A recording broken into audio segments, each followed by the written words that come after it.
roll call first, please. Oh, sorry. Haven't done this in a while. Okay, roll call, Director Lohman. Here comes Catherine. I'm here. Good. Great. Okay. Thank you. Director Penrose. Unmute, start video. Here. There I am. We almost kicked you out, Catherine. Yeah, I'm apologizing. I was reading that many attachment email I just got from Jeremy. No, I'm sorry for that. I shouldn't have sent it to you guys. Anyway, sorry. I wasn't sure how important it was, but since It's not. We'll talk about it later. Oh, okay. Yeah, Sorry. Yeah. Anyway, We just So- started roll call. we just started roll call. Okay, well, let me start all over. Director Dye, Here. Director Lohman, Here. Director Penrose, Here. Director Blanchard. Nope, I don't see him around. Director Ruddock, Here. Chair Slater Carter. Present. Okay, we have a quorum. We have a quorum, so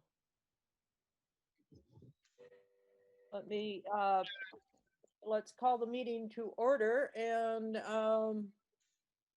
go from there.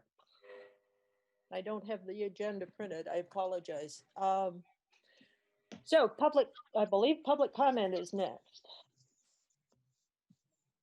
Just going from my memory. Which is There's not- somebody indicating a chat. There's a. Okay. No, just nope. Nothing else. Okay. My goodness, we've got a lot of people here. No surprise.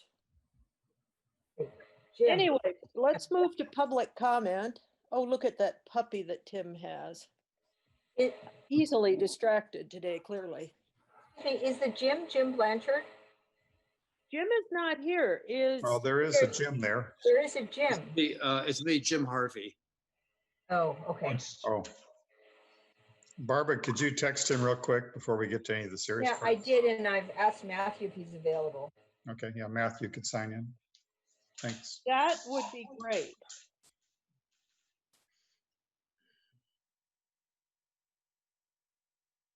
There we go.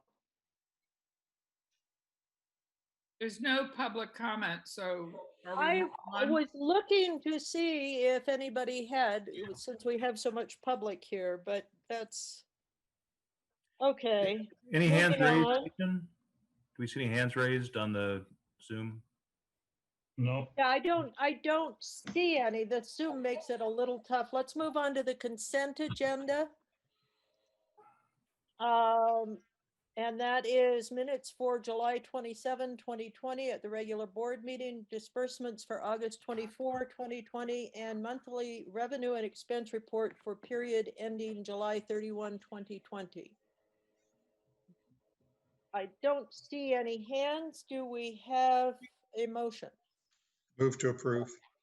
Second. Thank you, Barbara.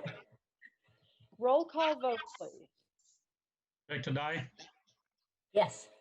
Director Lohman, Yes. Director Penrose, Yes. Director Ruddock, Yes. Blanchard, Director Blanchard, he hasn't come yet. Chair Slater Carter, Aye. motion passed.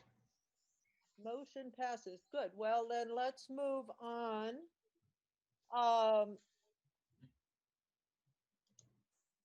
I hate to rush into these projects, the regular business, missing somebody who will come, but since this is information only, he can always watch it later. So let's move on to item A, information session to review energy efficient and infrastructure improvement projects. Yeah, October of last year, the board approved a project development agreement with Ameresco, and a few meetings prior to this meeting, that was, I believe, in June, July, Ameresco had given an update to the board and had informed that they would bring it back to the board and give a detailed presentation on the projects and on the finance part of it. So we have Ameresco with us now, who's going to do a PowerPoint presentation. And I would pass it on to Warren to go ahead. And Warren, you can share your screen and start off. Okay, thank you, Kishan. Can everyone see this title page here? Yep. Okay, thank you. Okay, so like Kishan introduced, we are back once again, this time to present the final project and findings. I'm going to be going through the list of items that were developed as part of this project development agreement, what the final results were, what the recommended project is, and then we'll spend some time looking through the numbers, look at the cash flow, have a chance for any Q&A. So at any time here, please feel free to interrupt with questions or comments. Like was addressed, this is an information session, so really want to make sure that once we get through this, that everyone is clear on what has been put together. So starting off, my name is Warren Van Ryzen. I'm the Senior Project Development Engineer with Amoresco. I believe we also have Paul Douglas on the line, who is one of my teammates as well. We usually have Tim Farkas, who is our Director of Finance. I sent him a text not too long ago. Hopefully he'll have a chance to join to answer any finance related questions, but I'll do my best. So to begin with, this is a list of measures that we put together for final pricing and savings estimations. So as you can see here, the line items on the left include pumps and motor replacements, some of which also involve replacement of pump pads, as well as epoxy coating of these pads, mainly the ones that sit in an exterior environment or those that are down below ground that sometimes see some flooding. We've recommended an epoxy coat. So the influent pumps 1 through 5, primary scum pump and motor, sludge pump and motor 1 through 3, grit pumps 1 through 2, effluent pumps 1 and 2 with only motor number 2. Motor 1 is a newer motor and doesn't need replacement. And then at Montera, we have recommended replacement of pump and motor number 2 with a high efficiency style, as is number 3. On the right side of the screen, some VFDs installed on the 2 bottom sludge pumps. Motor control center replacement for the influent pumps to include VFDs. And then the last 3 items. Excuse me. Yes. We've got some folks who may not on this who are not familiar, for instance, with MCC and VFD and Sure. micro turbines and those kinds of things. And I think it's important not to talk in code. Sure.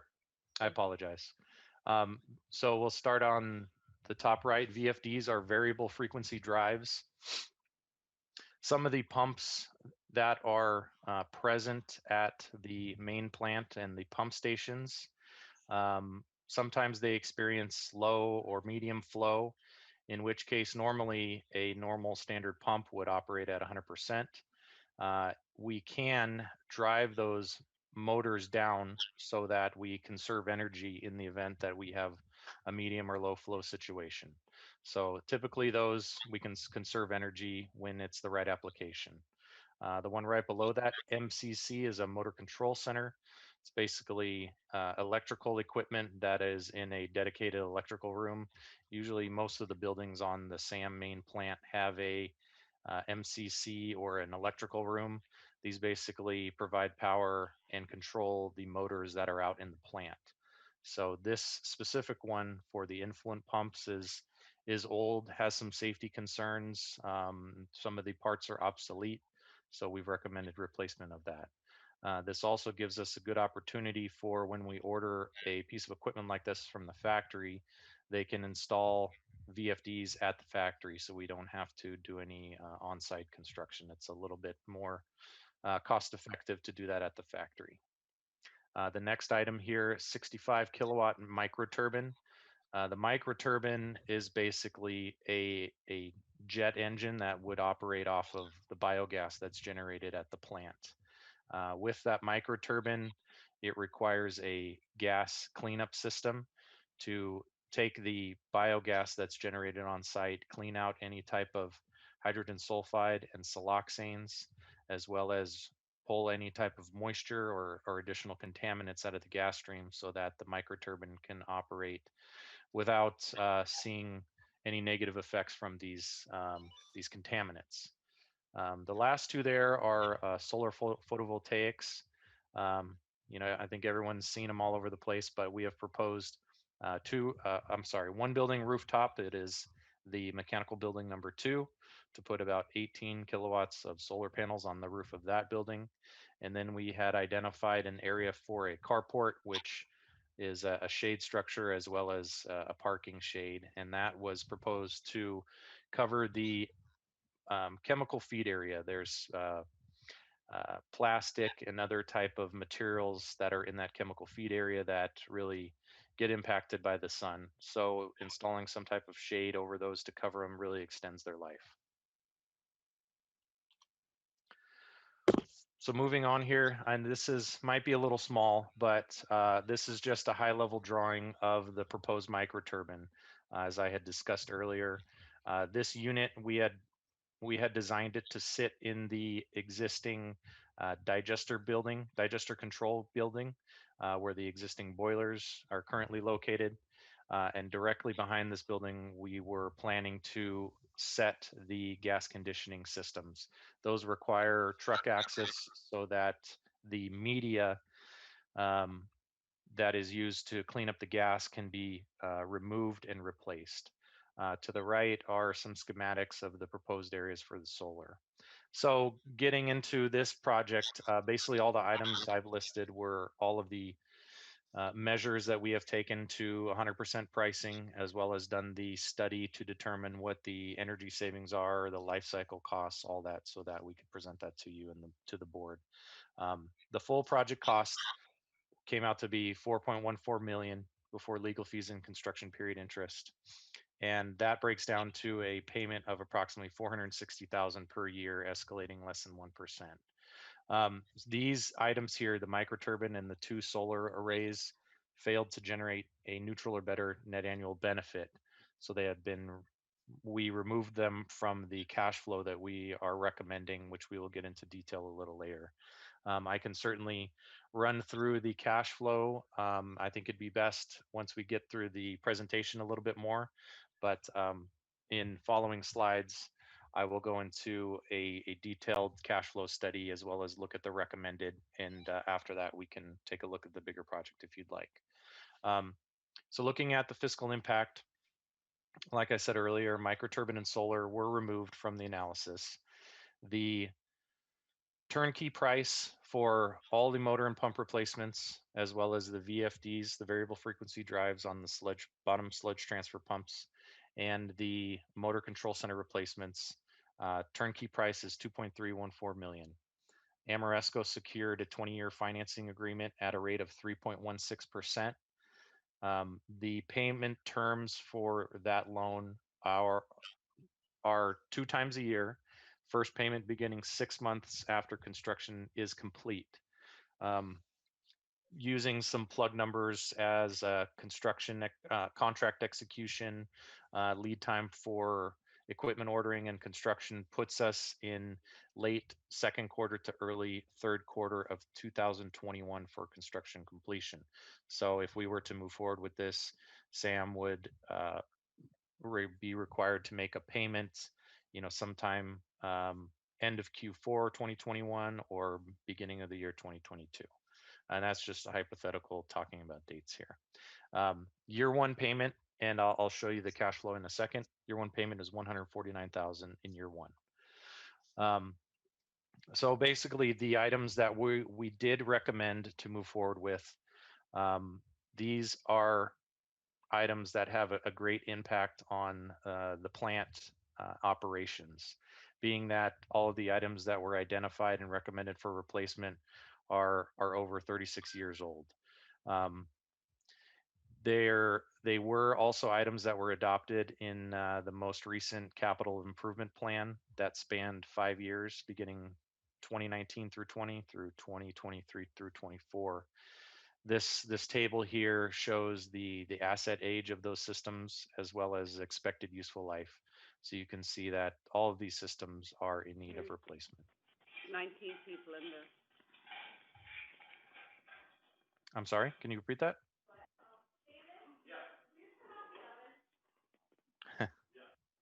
Hello? Yes, hello. Hello, Yeah, it I'm trying to sounds get- like someone needs to mute.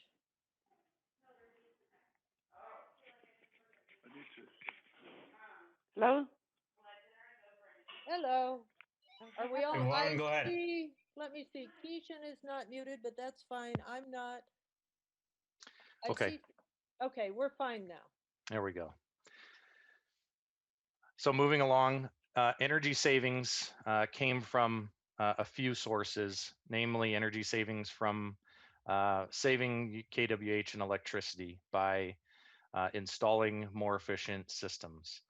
There are also demand savings realized by the installation of VFD, variable frequency drives at the sludge transfer pumps. We did see a shortfall in expected savings when I went and placed motor loggers out on site, as well as pulled SCADA data that the plant has. We found that a lot of these pumps and motors that we had proposed either operate very little throughout the year, or if they do, it's very seasonal, and the rest of the year they don't operate much at all. There were also premium efficiency products out in the field. Even though some of these were significantly old, they still were premium efficiency, or if they weren't, the efficiency gain was very small. And then again, there are some infrastructure improvements that do not generate any energy savings, such as the motor control center replacement. We did estimate some operation and maintenance savings. I assumed that taking all of the pumps and motors that we had identified, summing the CIP budgets up for those motor systems, and assuming that 25% of those would fail over the course of a 20-year term. That came out to 24,334 annual expected O&M savings in emergency situation. I'm sorry, I'm getting a lot of feedback out there. If everyone can mute, if you don't mind. There's still a lot of noise coming from somebody. I see a phone number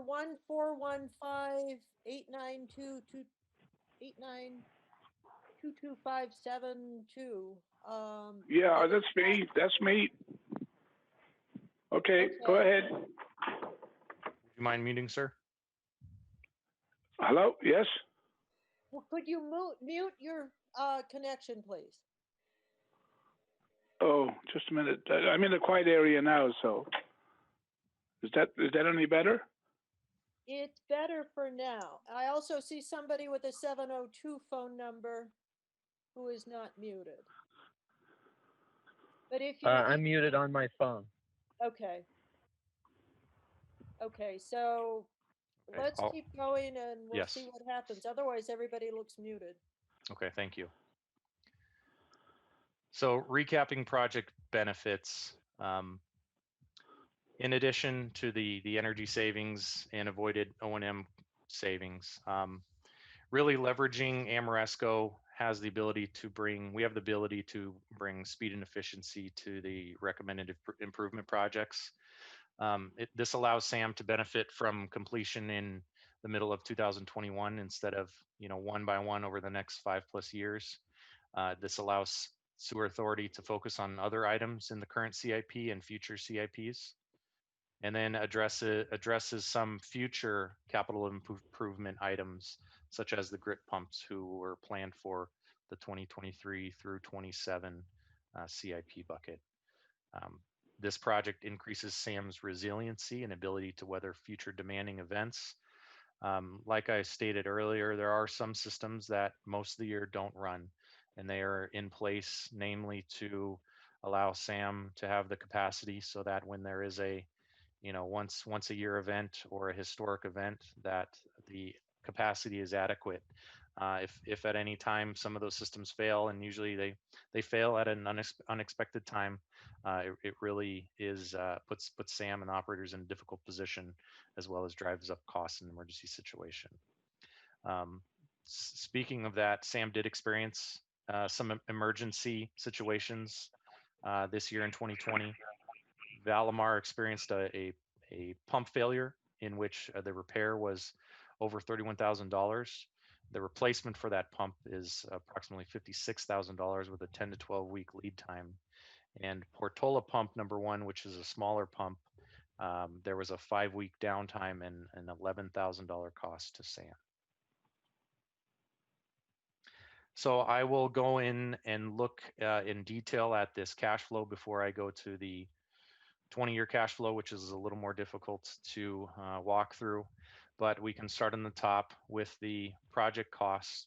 You can see that the costs for all the improvement at $2.21 million, adding costs for Sam's legal and the lender's fee brings it to $2.26 million. Adding construction period interest, we get to the 2.3 million as we discussed earlier. Looking at the line items here, these are the saving streams, 1, 2, and 3. 1 is energy savings from the improvements. 2 is calculated O&M savings from not being required to perform emergency or maintenance repairs on these 35-plus-year-old systems. And then the third line item here are the CIP buckets that are avoided. Line item number 5 is the payments for the $2.314 million project. And line item 8 is the savings minus the payments. Cumulative cash flow year over year continues. And you can see line item 9 there is the cumulative cash flow over 20 years. So I will bring up right now the 20-year so we can all take a look at what this looks like over the finance period. And this, hopefully you have a copy of this. If not, I can provide one. But it's a little bit of an eye chart, and I do apologize, but this has the numbers all the way out for the next 20 years. So I don't know if there are any questions or comments here on this slide.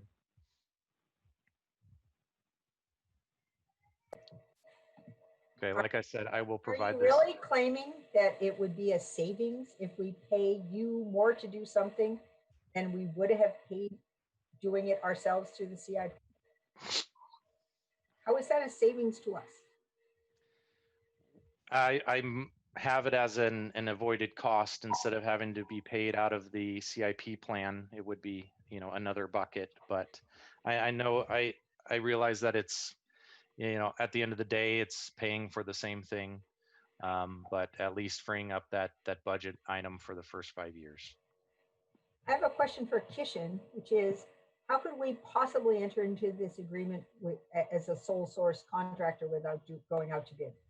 $2 million contract. It would have to go to all the boards for review and approval.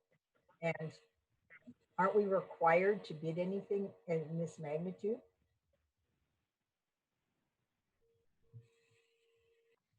I can lend some you're on mute. Okay. Yeah, first of all, when we decided to go ahead with Ameresco last year, we signed a project development agreement and they were asked to review these projects.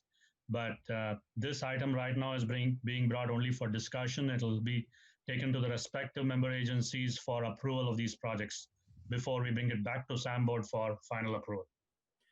To answer my question. Barbara, Director Dye, you want me to answer your question or? Yes, please. Okay. Yeah, I have some concerns. And I need to talk to Carl Nelson as well. I mean, there's a citation to Government Code Section 3417, which does exempt certain kinds of alternative energy projects from the normal competitive bidding requirements. But I need to get more comfortable with this, and it could very well be that this would pertain, but it might be helpful to talk to Ameresco and find out from their legal counsel why this fits this proposal, because it doesn't sound like there's any energy being generated, and so it's a little outside of the norm. So that might be something. But I will just say I think there's some additional discussion that needs to happen on that exact question that you asked. I add to that quick, Jeremy. There is about 4 years ago, the legislature passed a design build process or action that allows you to do design build, and it may fit in under that as well, because this is basically a design build project. Right. Um, okay. I mean, that would be helpful to, this comes up from time to time for design build projects where some agencies have more flexibility within their organic statutes than others. SAM's essentially a sanitary district. That's as far as the organic statute, other than the Joint Exercise of Powers Act, you look at the Sanitary District Act, that's your kind of your backstop. I'm not really sure that gets us any further, but it could very well help, and I'll certainly happy to talk to you about that. Sounds good. Yes, initially we were proposing to use California Code 4217, and there are some things we need to get through that we have started working on since about the middle of last week. So that was the original plan. I think probably before the next time we talk, we have some updates that we can share and see if that's what we're able to utilize. I appreciate the work that you've done, and I think we did pay a fee for your involvement to this point. What I find hard to understand is many of these projects, some of these projects were in our CIP. If these are really important projects, perhaps we should resolve the CIP and go ahead and bid out some of these projects rather than going into debt for 20 years and paying what looks to me, especially if you take out the premium from savings, because the cost is no longer coming out of our CIP. This is a very expensive way for us to do these projects. So that's just my comment for tonight. I know we're not in a decision point, but I have real concerns about this proposal. Right. And I think, as before, each member agency and board members and the public, all of us should submit questions to Keishan so that we aren't putting him or Amoresco or anyone else on the spot when these questions come up when we're making decisions. So I think it speeds up the process and clarifies the process and is much more transparent. Debbie, you're muted. So what's the process for getting this out to the agencies?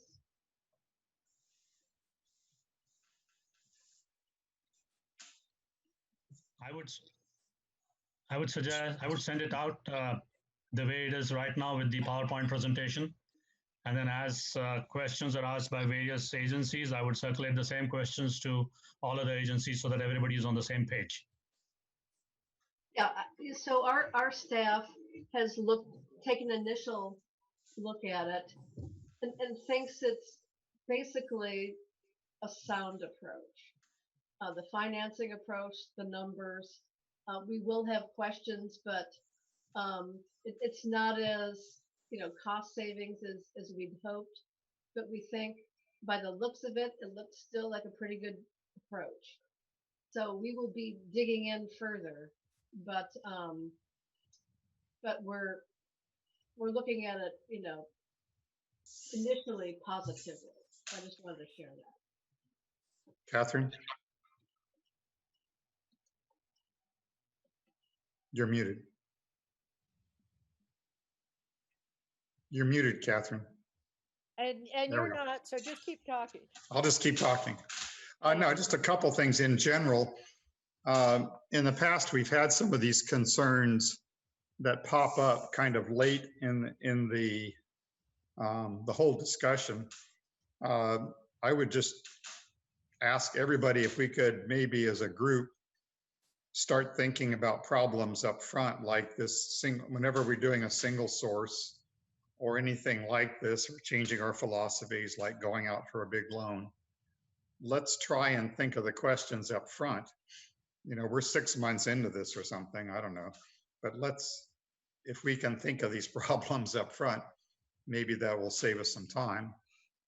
Second comment is, I've always been in favor of projects that would use, and I'll just term, loans and debt. My philosophy is this stuff lasts for 20 to 30 to 50 years. I've never been in favor of the current users to pay for all of the improvements that last generations into the future. So I am not just on the basis of a loan against a loan. The interest, may be a teeny bit high, and maybe we can talk to the California Special Districts Association or something who also loans money. But in general, I like the idea of spreading costs into the future over 20 years, because then all future people coming in who are going to use something, they chip in. And I don't have any problem with loans or debt. That's it. I appreciate that. This is Paul Douglas.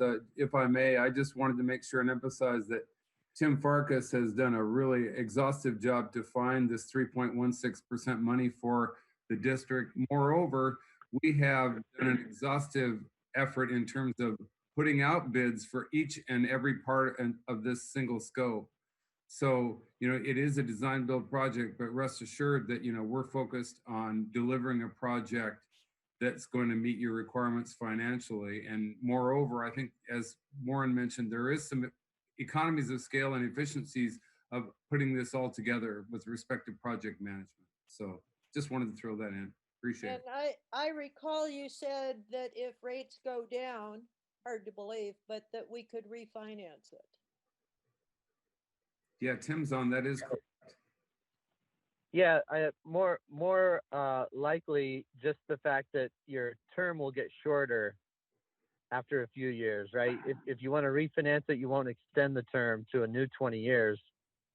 But if the term gets shorter, you might get a better rate. But yeah, it's hard to imagine rates going down. And once the audit is free and clear of any comments or qualifications from an auditor, that will help as well.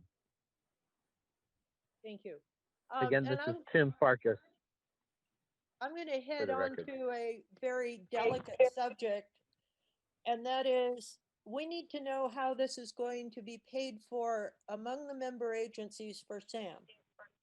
We're in the middle of a lawsuit right now, and there's a lot of different models and projections and discussions going on, but we're getting into a 20-year debt. And we need to have settled among the member agencies how this is going to be paid for before we sign the contract. So that's something that should, needless to say, go on among the member agency attorneys and managers and board members and all of that stuff. But before I can approve this either at MWSD or at SAM, I need to know how the payments are going to run for 20 years divided among the member agencies. Okay, are we done? I believe Greg from the public had a question. He had raised his hand. Oh, now I see his hand. Thank you.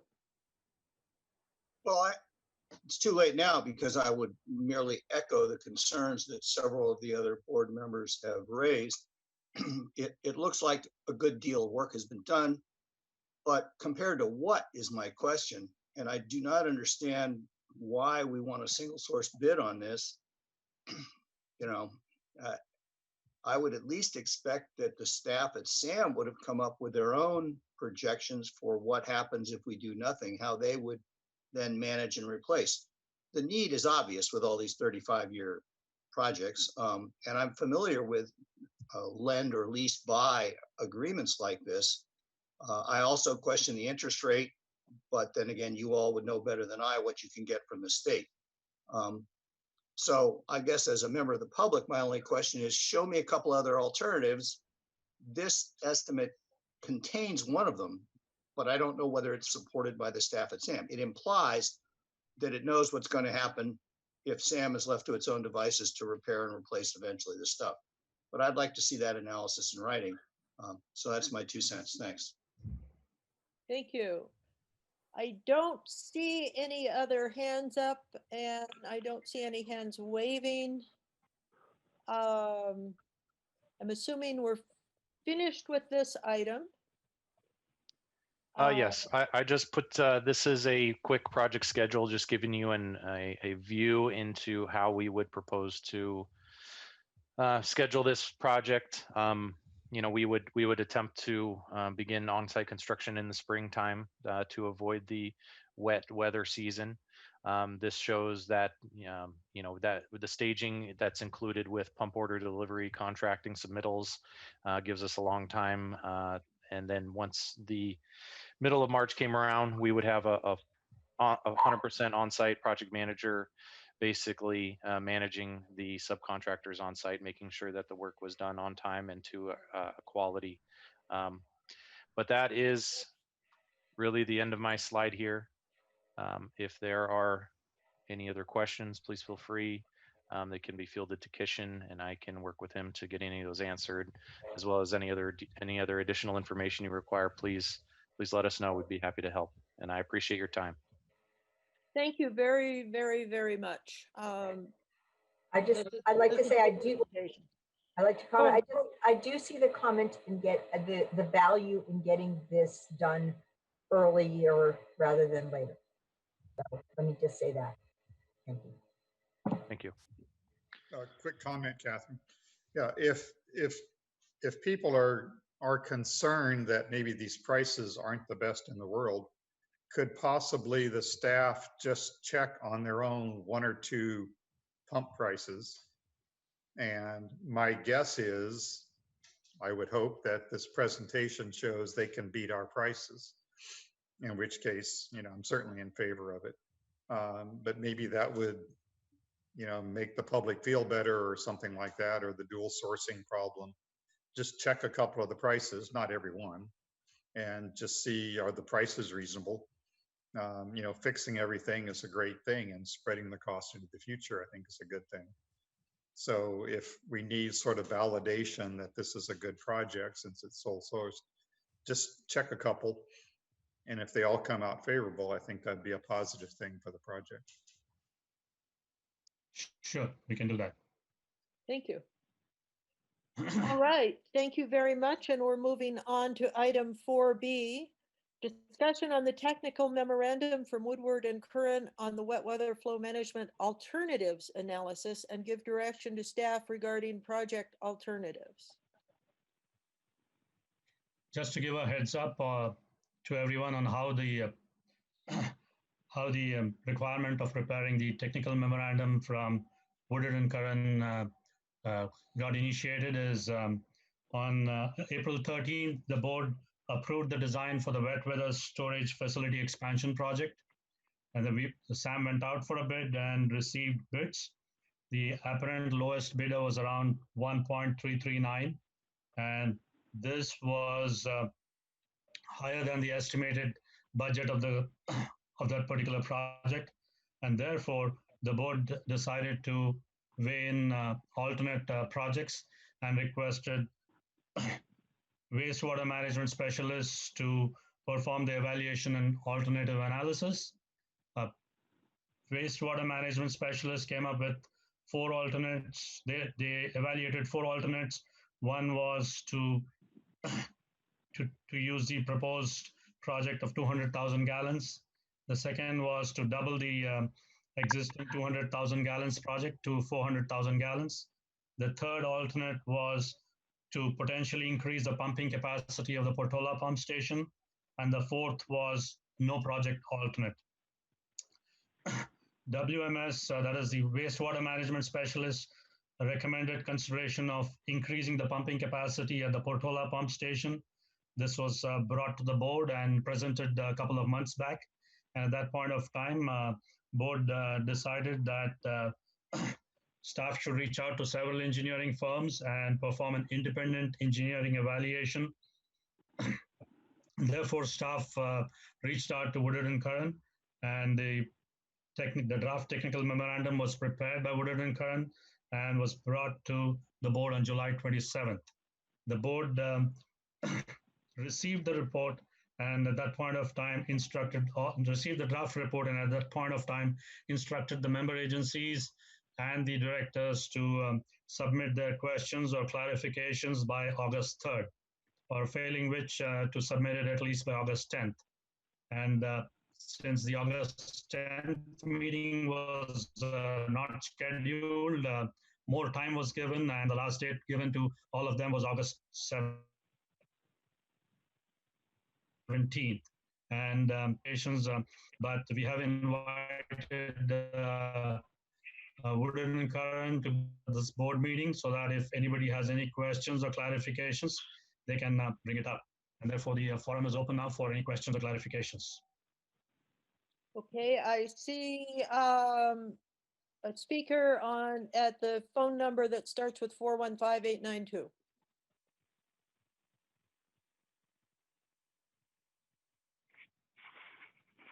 Are you asking me to speak or no?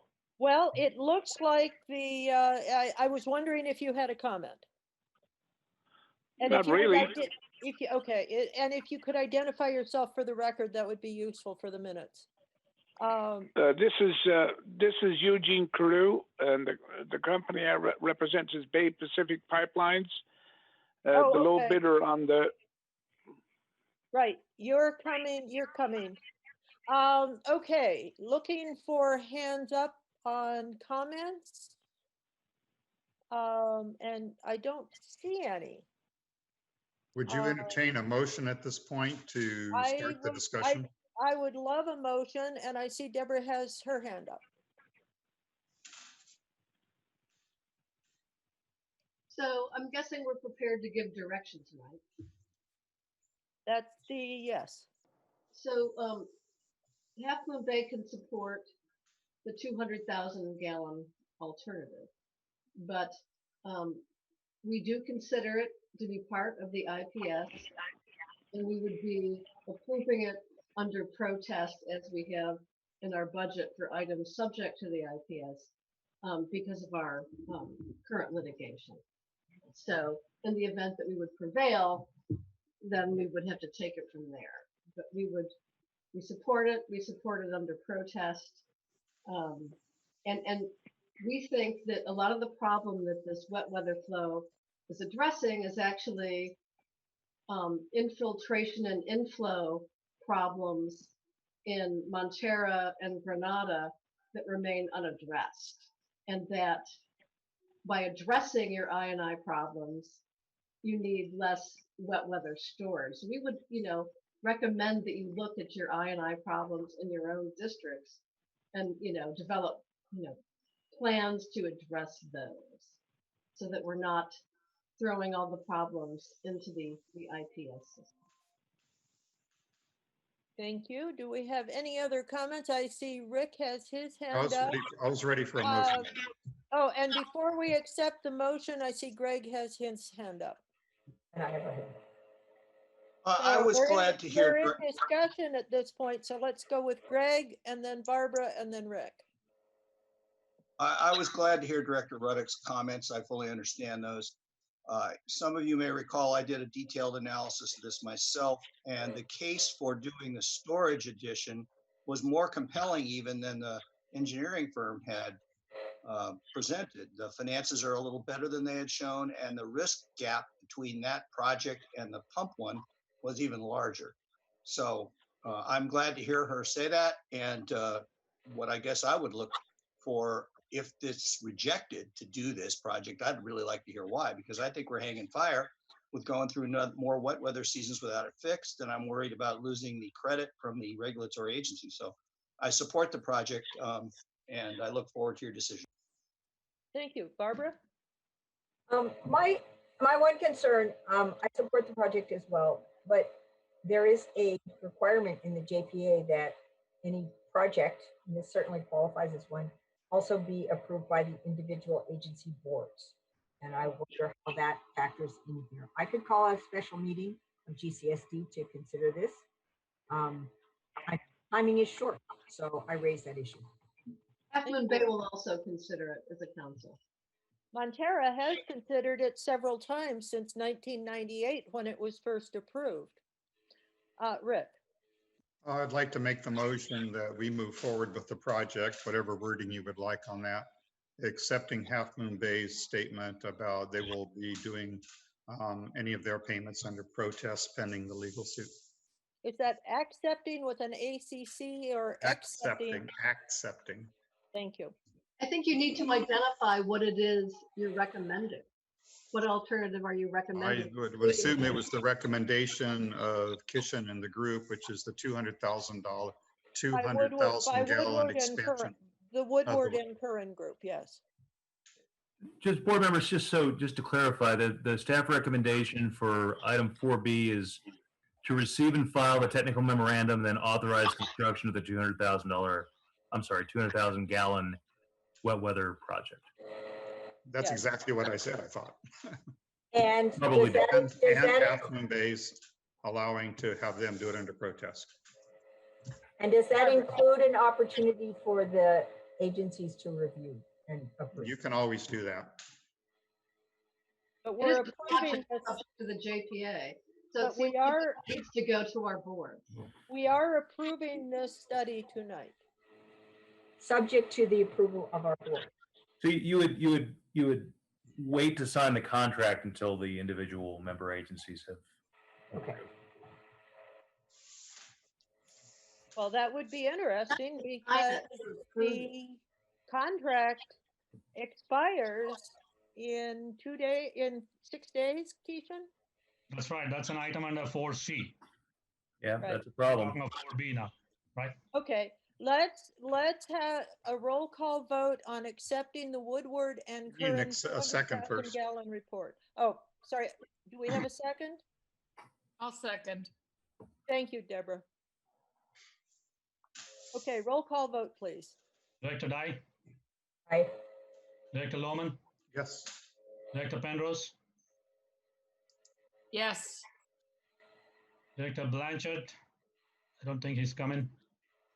Director Ruddock, Yes. Chair Slater Carter, Yes. motion passed.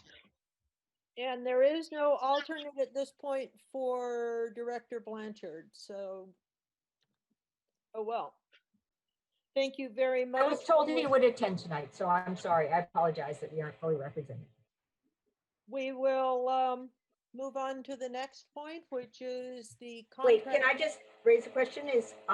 So I will try, I have asked Kishan if it's possible to extend for a few days the contract. I can try to see if we can schedule a special meeting in the next few days, so our board can review this. Deborah, you had indicated that Half Moon Bay would also want to review this at the board level. Yeah, our meeting is September 1. So how are we going to solve that problem?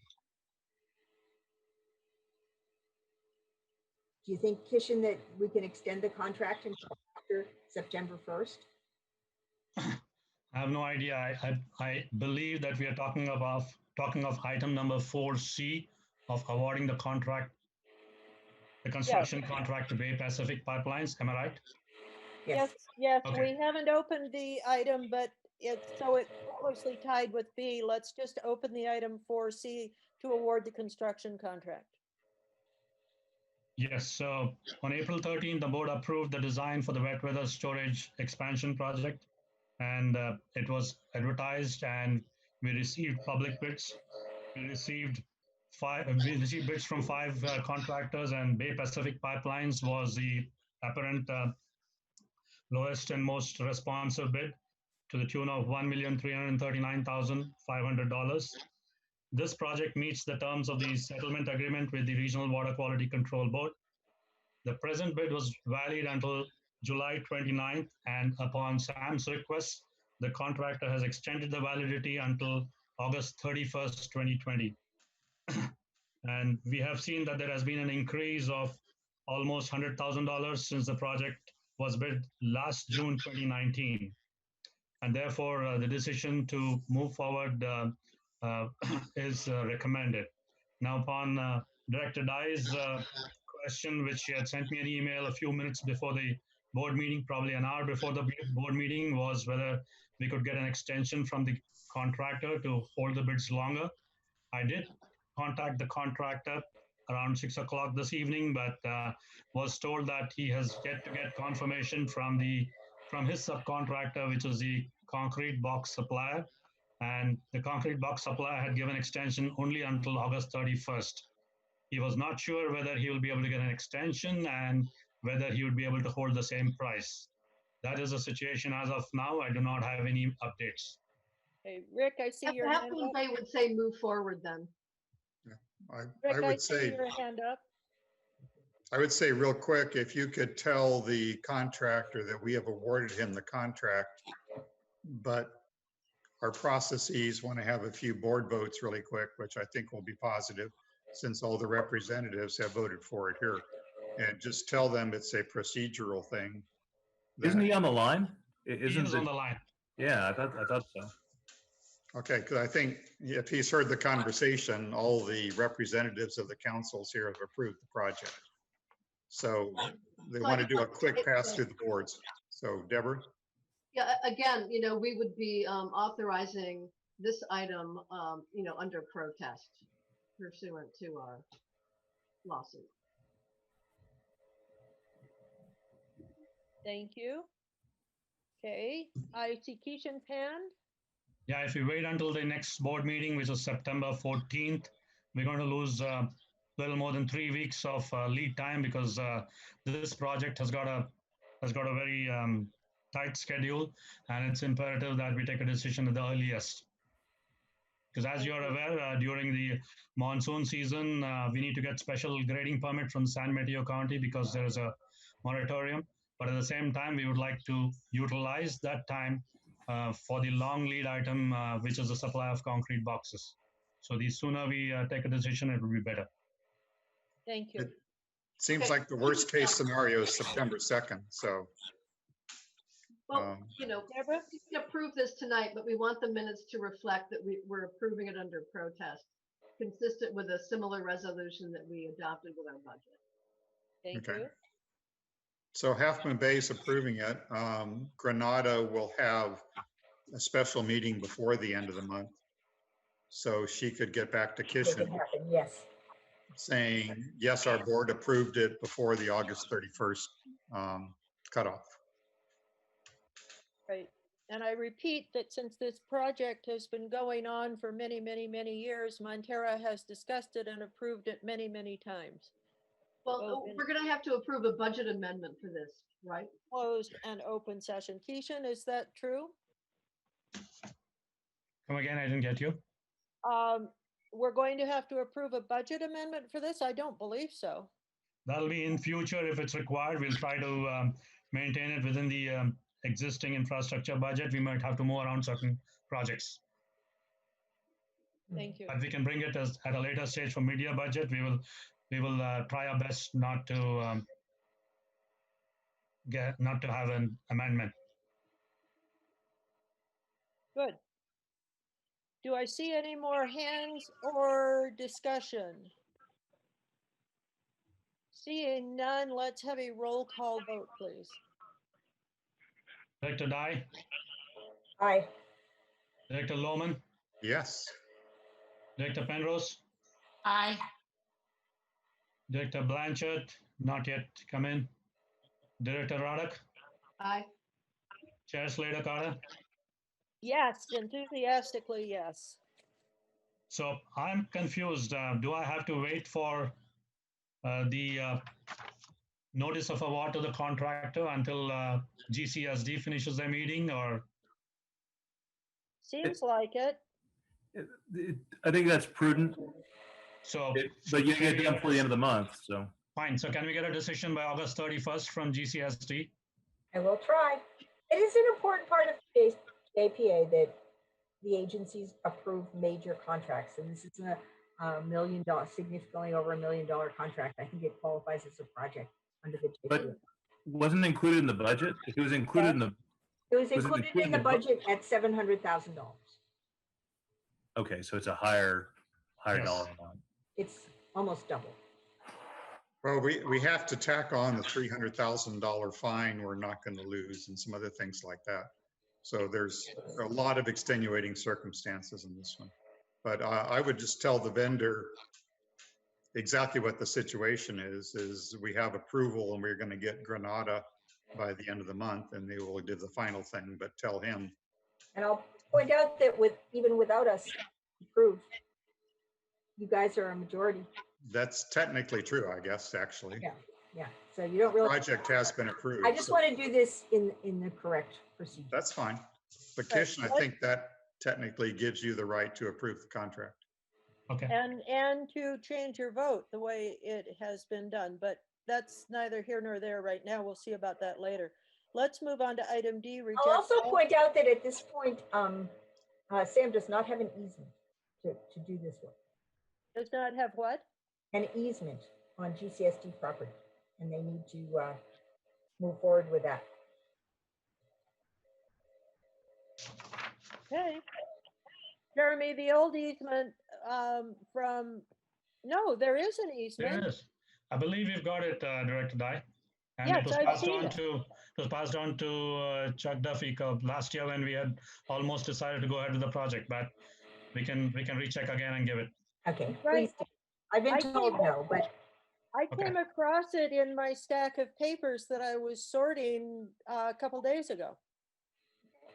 We'll just have to double check that and make Okay. sure it's, we have adequate. I was told Yes. no, but it's something that we just need to make sure happens. And yeah, that sounds good. Let's move on to D, reject all bids for Portola pump replacement project.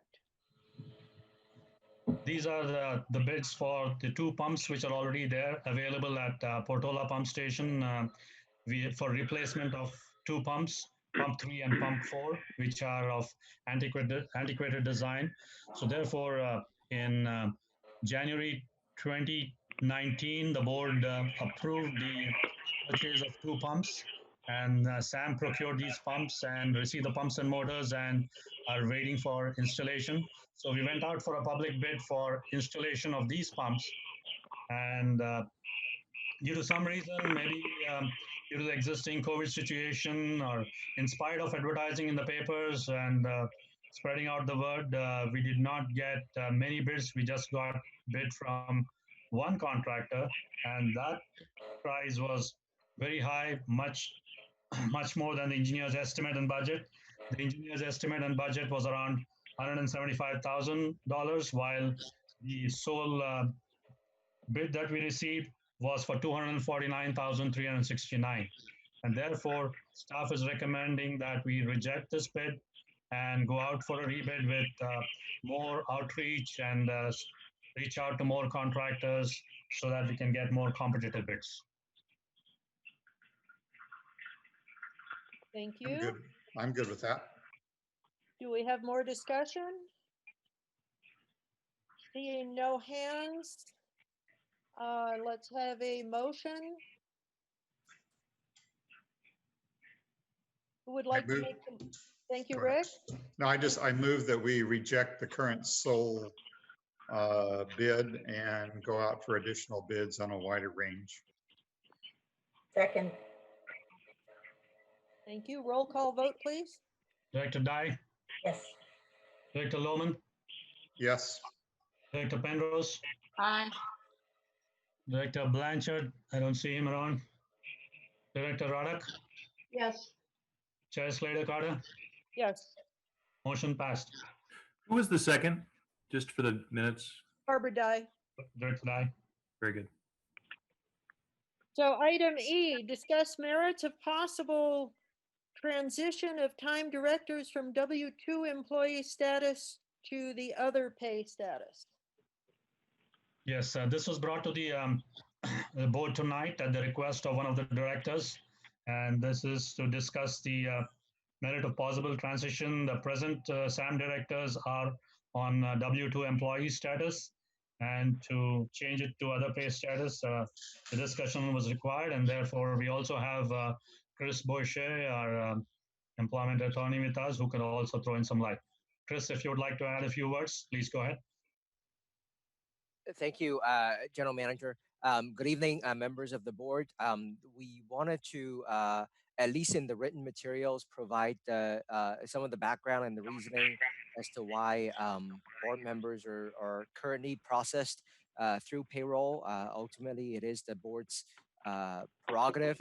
As your counsel, my opinion and assessment is that consistent with the regulations we've pointed out in the memo that board members should remain classified as W-2 employees, at least for payroll purposes. But myself and staff are happy to answer any questions that the board may have as well. Thank you. Catherine, I was the one who brought this up. It just seemed we had a big debate about this when it happened, because I believe all the districts just treat their people as consultants, and we get whatever the other form is. And I just brought it up. It seems strange to be called an employee. I don't have any major objection to that, but it just seems simpler that we would get just the standard consulting kind of form rather than be classified as an employee. So I'm not deeply interested in this, but it just seemed if it causes extra problems from payroll and anything like that, and I don't know all the complications of being an employee. I don't think we get any benefits or anything like that. But I was just trying to simplify the process if we had strayed from the normal process years ago. That's all. Okay, thank you. One of the things that I have noticed about it is I have a retirement account, and I can put money in my retirement account as a consultant, but not as an employee. And so I would like to be able to continue funding my retirement account, because I expect and plan on living for a very long time, and I'm going to need the money. Anyone else? What do other agencies do? Chris, why don't you answer Deborah Ruddock's question? Sure thing. There's not a consistent practice, even amongst the agencies that I represent. I think a lot of them kind of started doing it through payroll. So those that started that way kept it that way. And then even I think I also consulted with our general counsel, even kind of amongst his portfolio of clients. It's a mixed bag. Some still do the 1099 process. So, it's not necessarily one is right, one is wrong. But from an IRS standpoint, that is the technically correct answer, is to pay elected officials as if they're employees, at least for payroll purposes. Is it easier one way or the other for Sam and the financial processing? I mean, Montera solved the problem because at least during the extended crisis, we just waived all of our fees. So that solved our problem immediately. But does being on the payroll, is that easier or is it harder? If it's easier, then I don't really care. So which one's easier to process? Yeah, we could do either of them, although the W-2 employee status is easier because we combine it into it, but it's not something which we cannot do. We can do either of them, whatever is convenient for all of you. Barbara? GCSD does the 1099 when my financial consultant questioned that. They said, oh, it's complicated to change. So we do one way, one the other way. It really doesn't matter. I'm fine either way, but I'm not sure that if there's not a reason to change, I'm not sure it makes sense to change, but I'm cool with it. I'm fine with that. Is it any more work on our part to change? George could answer that question. You mean from the director's part to change? Is that what you're saying? Right now, I don't have to do anything except take the 1099 and give it to my tax person. Yep, I don't think anything extra would be required. No, but from Sam, you're an employee, so you're getting a W-2 from Sam right now. Correct, but then we keep record of the meetings that you people attend, and you don't need to sign any form. You continue to do the same thing, and we'll keep track of it. It will just be a different method by which we keep track of it if we change it from W-2 to 1099. And will you be withdrawing taxes in the same way? No. Not if it's 1099. So then I'm going to have to figure out my tax burden. I just assume leave it the way it is, although I don't care. And there's currently no taxes taken out. It's Social Security. That's it. Yeah, whatever it is that they take out every month, I have to figure it out now. Well, my problem is I am a Social Security recipient and I don't get any credit for what's taken out at my Social Security from these checks because it was fixed when I signed up for it.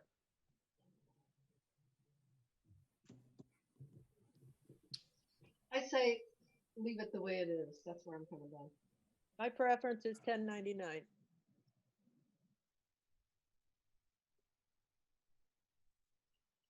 Let's have a roll call vote then on one or the other. Please, Keishan. Okay, Director Dye, Oh, wait. Do we have a motion? We don't have a motion. I We just have one of asked, those first. I just asked for a vote, which would be a motion. Let's ask for those who would vote in favor of the 1099, which is getting the complete check for the meetings we attend. So, Director, I'm sorry, Chair Secretary, are we just kind of like polling the directors, which you can do? Well, we can poll or we can have a motion. I don't care. I'll just do a motion to get it going. Then we can all vote. I move that we move back to 1099s. Then we can all debate it. I'll second that. okay, roll call, Director Dye, Can I vote? I don't care. Yes. And abstain. You can do Okay, anything. abstain. I'm going to abstain. Director Lohman, Yes. Director Penrose, No, Director Blanchard, he's not there, sorry. Director Roddick, No. Chair Slater Carter. Yes. So we have a 4-2. Motion fails. Motion fails. Motion fails. Move on. Moving on to the last agenda item, which is approve amendment and extension of 2019 collection system contract between STAM and the City of Half Moon Bay through June 30, 2021. So 2021, I'm sorry. I lost the year. Yep, the 2019 collection system contract between SAM and City of Half Moon Bay, which was until June 30th, 2020, got extended, got authorized for amendment at the July 13th, 2020 meeting, and the contract was extended until August 31st, 2020, which is a couple of days away. And SAM Legal Counsel met with Half Moon Bay Legal Counsel and have discussed and come to a preliminary agreement regarding the acceptable framework on the agreement, and that has been attached. But however, we could not discuss it with staff members of Half Moon Bay as it got delayed by the fires and associated evacuations. But still, we brought it back to the SAM board for approval so that we could move on further, as the present contract amendment is valid only till August 31st. Jeremy, would you like to add anything more? Sure. I think we're close. I mean, just what will wind up happening is with the evacuations and the plan. I know that the public works director from Half Moon Bay had to evacuate with his family. Hopefully he's doing okay. But we're close. It's just a couple of things we got to get nailed down. So what we're asking for from the board is just the ability to authorize that the board authorize the amendment and extension of the 2019 contract and allow, subject to revisions agreed to by the general manager and general counsel, should Half Moon Bay's legal counsel or public works director have additional revisions. So we just want to be, what we don't want to have happen is September 1st comes and we don't have a collections contract in place. So we're trying to just get in a position where we can move forward as soon as we're able to hammer out a few final things with the city staff.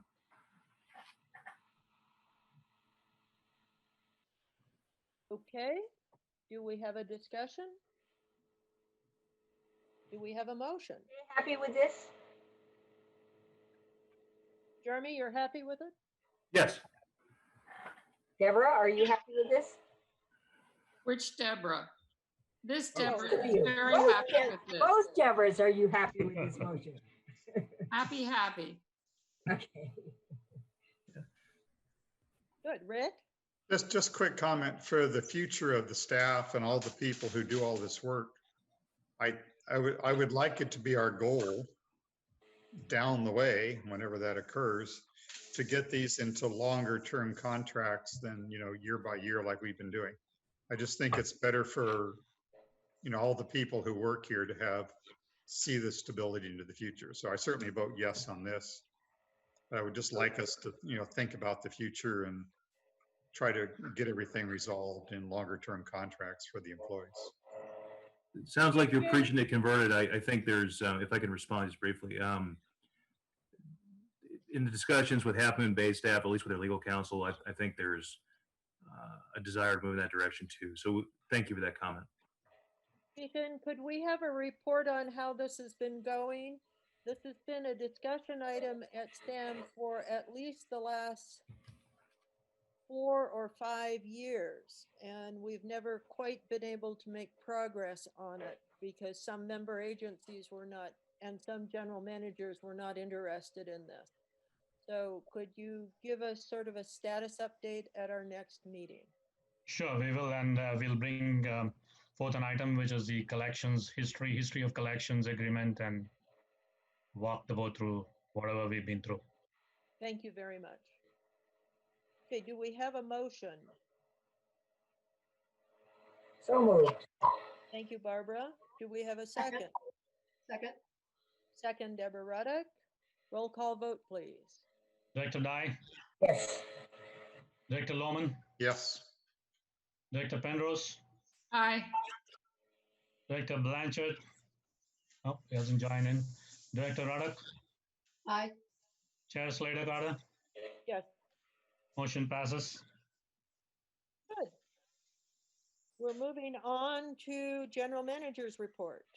And we need to receive the monthly report. Does that take a message, or is it a vote, or it's just that it's on the agenda and we've received it? You can just receive it. I mean, it's kind of up to you, but you can do it either way. Okay.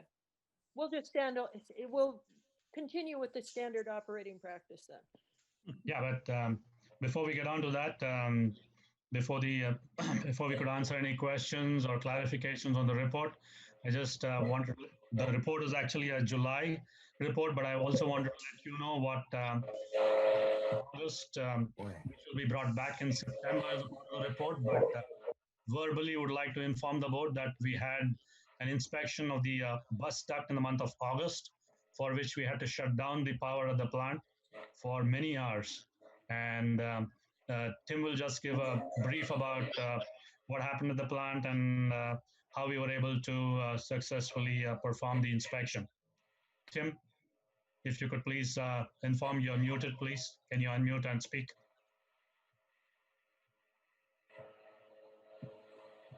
Yeah, I'm unmuted. Yes. Where do I hear background noise from somewhere? I don't know what it is. Is it just me? I don't know. I heard it too, but it's gone, so. All right. So we had the shutdown at the treatment plant. The electrical contractor, Eaton's the electrical contractor that we use to do the large power sourcing units at the facility. A lot of the stuff they won't do now unless we have a complete power shutdown, meaning total disconnect from PG&E. So what we do is we pretty much plan an army of people to come in from Eaton and whatever other electrical stuff we want to do at that particular day. And we start by shutting off Valleymar and Montera to the north first, because we have about 434,000 gallons of storage in the Walker tank. And we know we have roughly about 300,000 gallons comes from Montera. So we shut that guy down first. And then we'll shut down Portola. And then we shut down the treatment facility. Prior to the shutdown, we take down 2 of the primary clarifiers. So we have additional storage. And then what we do is because we can't stop the Half Moon Bay flow and we can't stop the San Pablo flow anymore. So we just store that into the primary clarifiers, and then once those are full, we run that into the older aeration basins. So so we have a good amount of storage. We try to do this during the day because it's a lot safer. It's safer for the vendors. It's safer for everyone involved to do it during the day than doing it at night. Having the flow storage north definitely helps with our ability to do that. So everything went pretty well today, or not today, but on August 12th. The one thing that happened is PG&E, they got called off before they actually got to our facility. So we started about an hour and a half later than we actually wanted to, because they were unable to get to our facility at 7 o'clock in the morning like we were hoping. But we eventually did get it shut down at about 8:35 in the morning, and we started going through everything, and everything pretty much went as planned. There were a couple of things that were found. In mechanical building number 2, there was a main breaker that was found that would not trip. So in the event that something actually went wrong, that breaker would not protect the equipment like it's supposed to do. And that breaker has been ordered. It's on ordered. I was told today it should be here in approximately 3 weeks. So we're on top of that. We found another in the effluent building where the effluent pumps are. They did a resistance test in that area, and the resistance test was showing up bad. We were able to take care of that on site while the electrical contractor was there. And then just a couple other little glitchy things happened. But for the most part, things went fairly well, and we had power back on at about 4 o'clock in the afternoon. And then it was just the process of slowly getting everything going and bringing everything back up online. So it all went well. It was a long day for everyone involved, but it went well. Thank you. And thank you to the crew. Yes. All right, and now for the manager's report. Any questions? Manager's report. Any questions? Staff is ready to answer. Okay. Moving on to Dan Child's report. Yes, that's the report from wastewater management specialist on the status of work for organizational management improvement program for the work done in July. And Dan Child from wastewater management specialist is here to answer any questions. Good evening, everyone. Thank you for having me again. As usual, I sent you the written report. I do have a couple of things I just wanted to give you an update on with the COVID-19 thing and the lack of travel. Kishan and I have been in some discussions about my focus and what to do. And basically, we've narrowed it down to 3 things. The CIP development, getting it tied up and wrapped up by the end of the year, the staffing and succession plan, and then the SOPs and that type of thing for the operations and collection crews will be my focus through the end of the year. He asked me to step back away from the wet weather program and the financial side, the audits and that type of thing. So I haven't those. But I think really digging in, I can have most of this.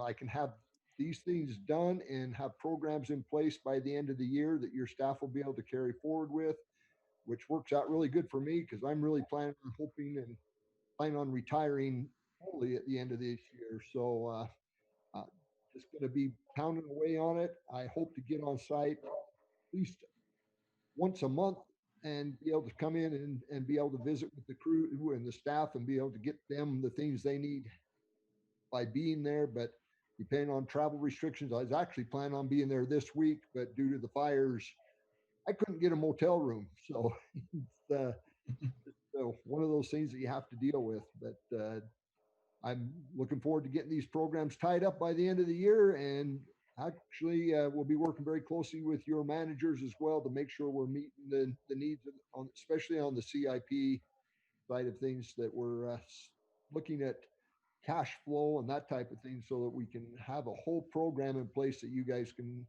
use and move forward with. Any questions or? So are you looking at how this potential project that we might do with Amoresco would affect the CIP? Would take a lot of our available funds to do this. The Amoresco project, honestly, they made their first presentation to you at the second meeting that I ever attended. So it was about a year ago right now that they were coming in and talking. So I've been having them in the wings of all along of what they were going to do and how they were going to do it. And yeah, there's about $1.2 million worth of work that they would be stepping in and doing, but I basically anticipated that all along. So I think if they do it, if you move forward with that project, I think that's something that's I'll say a good thing, for lack of better words, because we've been planning on it. But at the same time, if they decide not to, we can certainly get it scheduled into the CIP and make it work either way. Did I answer your question, Barbara? Kind of, yeah. I mean, I have more questions about this, but I'm not sure tonight's the night. Okay. Great. We can Thank talk. you. All right, moving on to attorney's report. Jeremy. Yes, good evening, directors. I don't have anything to report other than we have our closed sessions coming up. Thank you. Director's reports. See no hand. Oh, Rick. I just want to do a simple thing here. I'd like to thank Half Moon Bay and the two Deborahs here for moving the wet weather project forward. I think that's a good thing. Thank you. Thank you. Okay, moving on to topics for future board consideration. That is a attachment, so everyone can read it. And now we are going to take a recess from this meeting and reconvene in closed session. So thank you to those who have hung around and listened in for the whole meeting. Thank you very much. We love having an audience. Thank you very much. I'll see you guys in what, about 5 minutes or less? 5 minutes. So we can stay on though, right, Kishan? Yes. Yes, Stay please. on the